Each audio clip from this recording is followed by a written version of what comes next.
Listen, this is the best fitness podcast out. Stamp it. Y'all influencers with a bigger following than me. I see y'all copying my shit and reacting to the same shit I'm doing, but I'm gonna take it as a compliment. Two things I want to react to. So, if it's your first time listening to the podcast, you about to see what's going on. If you've been here before, you know when I'm done reacting and I'm just about to talk to y'all. Y'all know y'all about to get that work. So we got the Real Talk segment for this week. I might do another Real Talk segment later in the week. But look, let's check it out, bro. So one thing I wanted to address is you're going to look like what you train like. If you train like a bodybuilder, you're going to look like a bodybuilder. If you train like somebody who puts half-ass effort in, your body's going to look like a half-ass effort-ass body as half in the gym, half eating, whatever the fuck they want ass body. I hope that made sense to y'all, right? If you train like an athlete, you're going to look like an athlete. And so one thing I do with my clients, I train them like athletes. I come from the sports background. When you train like an athlete, you work in cardiovascular, you're working strength training, you're working for performance, you're working on balance, you're training your core. You're doing unilateral training. You're doing all types of training. And that's going to be optimal for life. It's going to be optimal for longevity. And that's how I train people, right? So, again, I mentioned this before in the podcast, but it might be your first time listening. We have a full body and hit day every week, and that's on Wednesdays. And people try to skip Wednesday.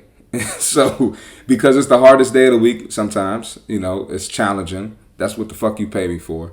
But anyway, they try to skip Wednesday, and I just make them do it on Thursday or Friday. So I had this one girl, she been gone for a couple months, so she ain't get the memo yet.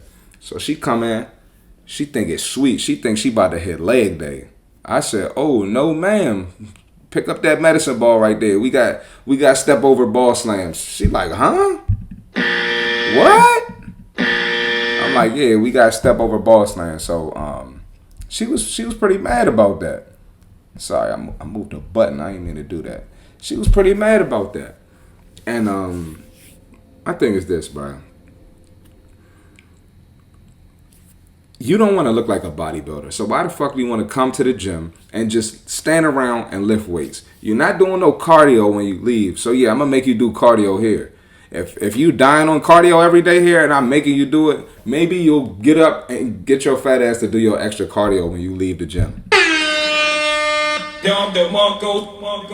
On the days you don't see me. Nah. You're not ducking this work. You're going to come in here and get work. Because the last thing you're going to do is blame me for your lack of results. And y'all know I don't play that, all right? Next thing I want to talk about. The process, right? The process of losing weight. The process of losing fat. The process of getting in shape. The process of changing your life is not sexy. The process is not sexy, right? So, boom. I talk about it all the time. Hey, y'all need to drink a gallon of water. Okay? If you can't drink a gallon, you need to be trying to finish one and working your way up. It's going to be uncomfortable when you start. You're going to be peeing all the time, but your body's going to adjust to it, and it ain't that bad after all. So I asked this girl who's having trouble changing, and she's really frustrated about it. So I'm like, you drinking a gallon every day? She like, well, I do these bottles. It's these little bottles like probably like this tall. I drink like 3 or 4 of them a day. Listen, get you a gallon. If you don't want to drink the plastic gallon from the store, get you a bottle of one of those little cute bottles girls get that are a gallon. Finish this 5 o'clock, 9 o'clock. Finish it. Get you a little cute bottle. Fill it up with filter water or whatever you drink, and drink that just to ensure that you get a gallon. Because you're not drinking 3 or 4 of those a day. It's easy to forget it. And then she was like, well, I could put these in the fridge. I can't put no gallon of water in the fridge because I like my water cold. Listen, if you don't drink that water, this is why you bloated now. This come on. You coming up to me tomorrow. Can we do back today? I need to get rid of these back titties. Drink the gallon of water. That's what's going to help you. The nutrition side is 80%. The workout side is 20%. Okay? It's crazy. The process ain't sexy, man. I had another girl who came back to work out with me this past week. She hasn't been in the gym since she left last July. And you could see it. She gained all her weight back, plus more, all in her face, all in her arms. I'm like, what the hell you been doing? She's like, I ain't worked out since last July. I said, why did you even leave if you were just not going to do anything? She was like, I stopped seeing results. Listen, man, listen.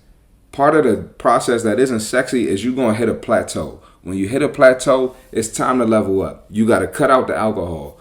Cut out the bullshit, whatever you're eating on the weekends. Cut out the snacks. Get all the snacks out the house. If you got kids, let the kids eat the snacks. It's time to turn it up.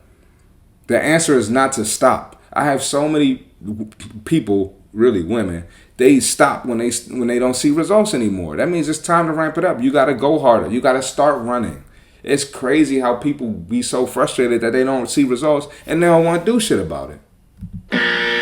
Shit don't make no sense to me, bro. Got to enhance what you're doing. Step it up.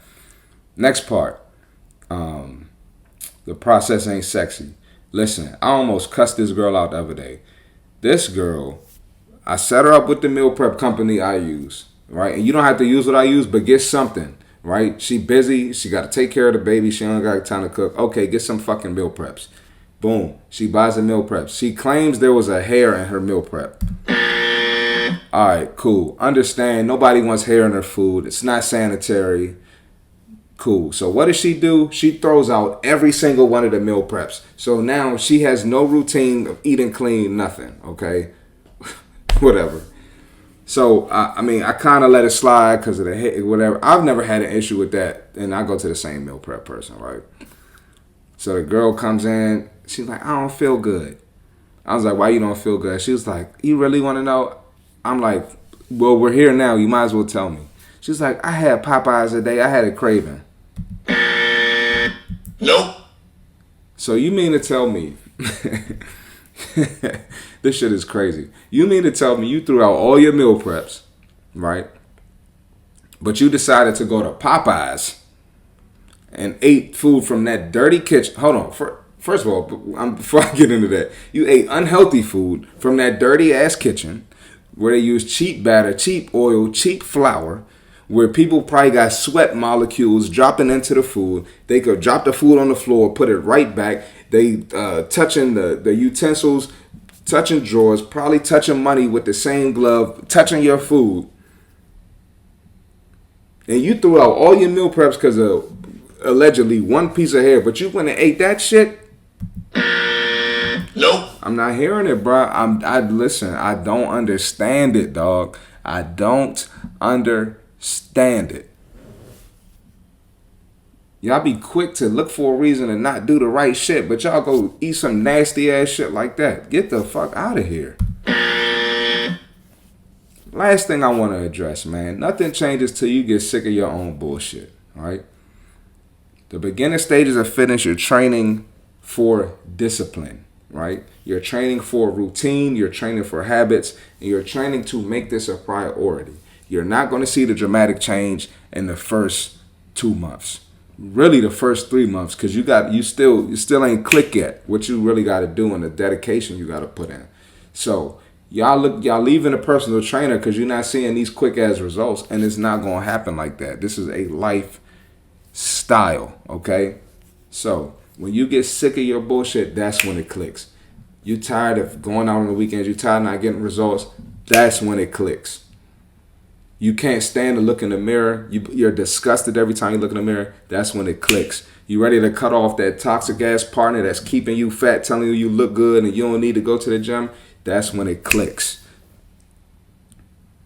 You tired of being broke. That's when it clicks. I'm just using an analogy outside of fitness to provide some context. Okay. So look, until you get tired of your bullshit, nothing's gonna change.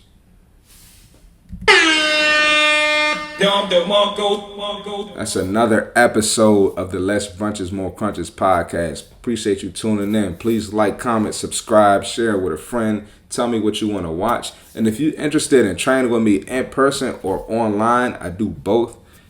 Shoot me a message. I got my email in the description. Check out the social media, buy some gear. And I'm going to holler at y'all on the next episode. We out. Listen, this is the best fitness podcast out. Stamp it. Y'all influencers with a bigger following than me. I see y'all copying my shit and reacting to the same shit I'm doing. But I'm going to take it as a compliment.